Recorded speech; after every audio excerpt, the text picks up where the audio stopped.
ജീവിതയാത്രയിൽ പല രൂപത്തിലും ഭാവത്തിലും നമ്മൾ അമ്മമാരെ കണ്ടുമുട്ടാറുണ്ട്. ഒരു യാത്രയിൽ തൻ്റെ കുഞ്ഞിനെ മാറോട് ചേർത്ത് കരവലയത്തിലാക്കി സുരക്ഷിതമാക്കി യാത്ര ചെയ്യുന്ന അമ്മ, അതുപോലെ നഗരത്തിൻ്റെ തിരക്കുകളിൽ പിടിവിടാതെ കരം മുറുക്കി പിടിച്ചുകൊണ്ട് പലവിധ കാഴ്ചകളിലേക്ക് നീങ്ങുന്ന അമ്മ. ഇത്തരുണത്തിൽ ഞാൻ എൻ്റെ അമ്മയെ ഓർത്തു പോവുകയാണ്. ഞങ്ങൾ രണ്ടുപേരും മാത്രമായി ഹൃദയം തുറന്ന് സംസാരിക്കുന്ന ഒരു സമയം ഞാൻ മഠത്തിൽ ചേരുന്നതിന് മുൻപുണ്ടായിരുന്നു. അത് രാവിലെ എണീറ്റാൽ ഉടൻ കട്ടൻ കാപ്പി ഉണ്ടാക്കുന്ന സമയമായിരുന്നു. ആ സമയത്ത് ഞങ്ങൾ ഹൃദയം തുറന്ന് സംസാരിക്കുമായിരുന്നു. ഞാൻ മഠത്തിൽ ചേർന്നതിന് ശേഷം ഞാനും അമ്മയും ഒരുപോലെ ഞങ്ങളുടെ വേർപാടിൻ്റെ ദുഃഖം അനുഭവിച്ചത് രാവിലെയുള്ള ആ സമയം തന്നെയായിരുന്നു.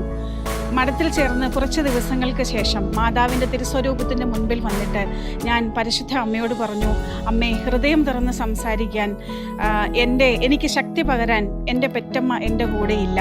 അമ്മ എപ്പോഴും എനിക്ക് കൂട്ടായിരിക്കണമേ എന്ന് ഞാൻ പരിശുദ്ധ അമ്മയോട് പറഞ്ഞു. അന്നു മുതൽ ഇന്ന് വരെ പരിശുദ്ധ അമ്മ എൻ്റെ കൂടെയുണ്ട്.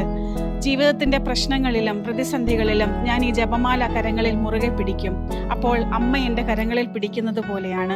ഞാൻ ജപമാല ചൊല്ലി പരിശുദ്ധ അമ്മയോടൊപ്പം പ്രാർത്ഥിക്കുമ്പോൾ പരിശുദ്ധ അമ്മയുടെ കരവലയത്തിൽ ആക്കുന്നത് പോലെയും എനിക്ക് അനുഭവിക്കാൻ സാധിക്കും.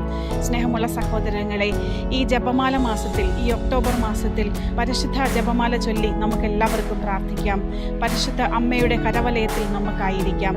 ജപമാല രഹസ്യങ്ങൾ പ്രാർത്ഥിച്ചുകൊണ്ട് നമുക്ക് ഓരോരുത്തർക്കും ദൈവത്തിൻ്റെ അനുഗ്രഹങ്ങൾ പ്രാപിക്കാം.